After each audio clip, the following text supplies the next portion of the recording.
Friends, আমি আজি কাবাডীৰ এটা সুন্দৰ টেকনিক, এইটো কাবাডীৰ এটা বহুত প্লাছ পইণ্ট হয় আৰু যিটোৰ জৰিয়তে কাবাডীৰ ডিফেন্স মজবুত হয়, চেইন মজবুত হয় আৰু ৰেডাৰে সহজে পইণ্ট নিব নোৱাৰে।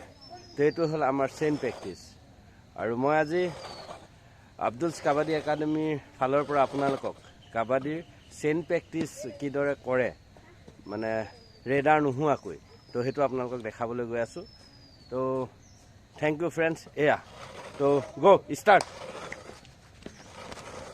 এইদৰে চেইন প্ৰেক্টিছ হয়। ছাইড কৰ্নাৰ কভাৰ 80-90% গোটেই কোৰ্টটো কভাৰ কৰিছে। এয়া চাওক, এইদৰে কণ্টিনিউ। আপোনালোকে দেখাত এইটো ইজি লাগি আছে যে এইটো সহজতে হয়, সহজতে কৰিব পাৰে, কিন্তু তেনেকুৱা নহয়। তো কণ্টিনিউ যেতিয়া আমি 30 ছেকেণ্ড এই কামটো কৰোঁ, তেতিয়া গম পোৱা যায় এইটো কৰিবলৈ কিমান হাৰ্ট পাৱাৰ লাগে, আমাৰ হাৰ্টটো কিমান ষ্ট্ৰং হ'ব লাগে আৰু ভৰিত কিমান ব্লেঞ্চ লাগে। তো এই গোটেইখিনি হাৰ্ট ষ্ট্ৰং হৈ যায়, ভৰিত ব্লেঞ্চ আহি যায়।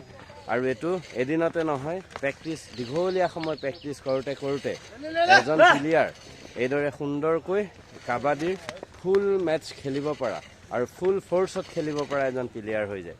তো আমাৰ লগত আছে ৰাঙলু কাবাডীৰ পূৰ্ণাংগ এটি শক্তিশালী দল, যিটো দলে বিভিন্ন জেগাত টুৰ্ণামেণ্ট খেলি ৰাঙলু অৰ্থাৎ নগাঁৱৰ কাৰণে গৌৰৱ কঢ়িয়াবলৈ সক্ষম হৈছে। আহি থকা দিনত এই দলটোৰ বহু খেলুৱৈ সৰ্বভাৰতীয় লেভেলত খেলিব পৰা যোগ্যতা অৰ্জন কৰিব, সেইটো আমাৰ বিশ্বাস আছে। আমাৰ লগত বহুত প্লেয়াৰ আছে, মই দেখাবলৈ গৈ আছোঁ।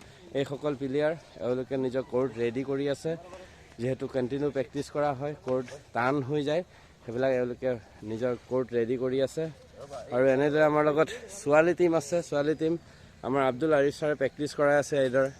আৰু এই ছোৱালীকেইজনী একদম নতুনকৈ অহা ছোৱালী হয় আৰু ইতিমধ্যে এওঁলোকে বহুখিনি আয়ত্ব কৰিব পাৰিছে, খেলিব পৰা হৈছেগৈ লাহে লাহে।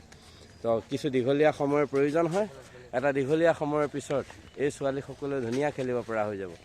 আমাৰ আৰিফ ছাৰ তো এজন নেশ্যনেল প্লেয়াৰ হয়, খুব সুন্দৰকৈ তেওঁলোকক শিকাই আছে। আৰু এই দলটোৱে আহি থকা দিনত আপোনালোকৰ দুৱা আৰু আশীৰ্বাদ পালে সুন্দৰ খেলিব পাৰিব। এইদৰেই কাবাডী টীম ৰেডি কৰা হৈছে, প্লেয়াৰসকলক ৰেডি কৰা হৈছে। এওঁলোকসকলে অকল কাবাডীতে নহয়, আহি থকা দিনত বিভিন্ন তেনেকুৱা এথলেটিকত তেওঁলোকে পাৰফৰ্মেঞ্চ দিব পাৰিব। নিজৰ ফিটনেছ 100% তেওঁলোকৰ আহিছে আৰু যিকোনো গেম যদি সেইমতে খেলিম বুলি ভাবে, সেইটো শিকি পেলাই তেওঁলোকে সেইখিনি খেলিব পাৰিব। থেংক ইউ, জয় হিন্দ।